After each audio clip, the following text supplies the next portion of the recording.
What's the deal, everyone? I'm CJ Medeiros, and welcome to the premiere episode of Strictly Football. It may be the off season, but football never stops. One of the most interesting parts of the NFL off season is the NFL draft. And while it may be almost 2 months away, that has stopped people from trying their hand at mock drafts.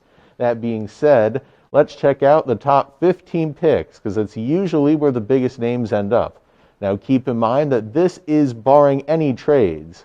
Now, let's get to it. These are the projected top 15 draft picks for the 2021 NFL Draft. The first overall pick is pretty much a lock. The Jacksonville Jaguars are going to take the Clemson quarterback Trevor Lawrence. Lawrence is the best prospect the NFL has seen since Andrew Luck back in 2012. With a cannon arm, superb leadership, awareness, and good speed, he is the best talent of his class without a question. The Jags also have the most cap space in the NFL and the 25th overall pick, so they can build a good team around him as well. The Jets own the second pick, and they are going to draft another quarterback in Zack Wilson from BYU. This guy had a great 2020 season and has skyrocketed up draft boards as of late. He's a high flyer with a high ceiling, and the rebuilding Jets would be wise to choose him as their centerpiece of their team. The Miami Dolphins have a high pick that they got from Houston. They're going to use it on Jamar Chase from LSU. Chase is the best wide receiver in the draft with elite speed and athleticism and a great pair of hands. Chase will complement Devontae Parker in Miami and will be a tremendous weapon for the young quarterback Tua Tagovailoa. Back on the QB side of things, the Atlanta Falcons are drafting for the future with the Ohio State phenom Justin Fields, arguably the second best quarterback in the draft. Fields has become underrated as of late, and he even upset Trevor Lawrence's Clemson team in the college football playoffs. He will have to sit behind Matt Ryan for a year to get acclimated to the Atlanta system, but Fields will be deadly wherever he goes. Up next, the Cincinnati Bengals, and this pick, it's pretty much a no-brainer, and it will be Penei Sewell. He'll be great for them.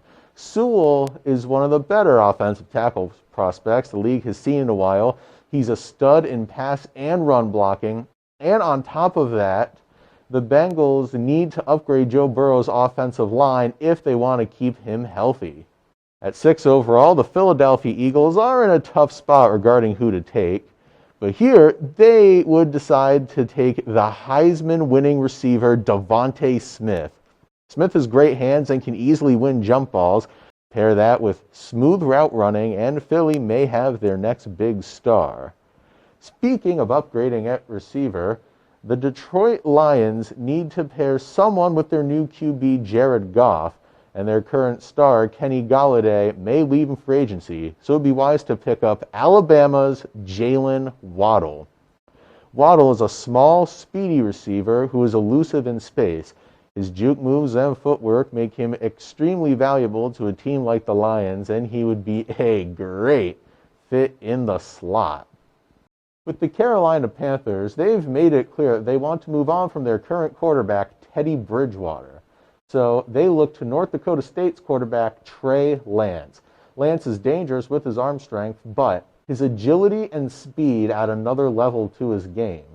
He's basically a more athletic and strong-armed version of Bridgewater. Carolina should take the opportunity if he falls to them. The Broncos' defense isn't the no-fly zone that it once was, but they can get back to that status by drafting the shutdown corner Patrick Surtain from Alabama, 9th overall. Surtain is a high football IQ and excellent agility and lateral quickness. He can keep up with most receivers and can revitalize a woeful Denver secondary. With the 10th pick, we find another team who needs to upgrade on defense, the Dallas Cowboys. Here, they take Kwity Paye, the best defensive lineman from this class. Paye can rush the quarterback at a high level and stop the run consistently. He'd instantly upgrade the Cowboys' D-line and make a great force opposite DeMarcus Lawrence. The Giants can go a few different ways here, but their safest bet is to fix their front seven, specifically by adding Gregory Rousseau, the quick edge rusher from the University of Miami. Rousseau is a raw prospect, but his fluid movements and quick first step off the line can surprise the slower offensive linemen. Look for Rousseau to be an instant contributor. At 12, the 49ers take the second O-lineman off the board, Rashaan Slater from Northwestern. Slater's biggest strength is his flexibility, meaning that he can play any of the interior offensive line roles. No matter where he's placed, the 49ers would benefit from his presence as they need to help Jimmy Garoppolo stay healthy. Another O-lineman goes next, Elijah Vera Tucker to the Chargers. Tucker would be great for a weak Chargers offensive line as he can play tackle or guard. The Chargers have found their franchise quarterback in Justin Herbert, and it will be very smart to protect him. The Vikings own the 14th pick, and here they'll focus on the defensive line by drafting the big run stuffer Christian Barmore. The Vikings' defense was statistically the worst under head coach Mike Zimmer, and Barmore would help shore up that front seven. He's primarily a run stopper, but he can attack the quarterback as well, making him very valuable to the Vikings. Finally, at the 15th pick, the New England Patriots will grab their tight end of the future, Kyle Pitts. Pitts is a tall and powerful tight end with a great vertical leap and enough strength to power through any tacklers. New England hasn't truly had a good tight end since Rob Gronkowski, and Pitts will look to do some major damage in the New England offense with his explosive play style. With the draft coming soon, will these teams take these players? Will there be any trades? We still have to get through free agency, and teams could fill their needs that way. We won't know for a while, but tune in next time. I'll definitely have some topics to discuss as the offseason moves along. I'm CJ Medeiros, and this has been Strictly Football.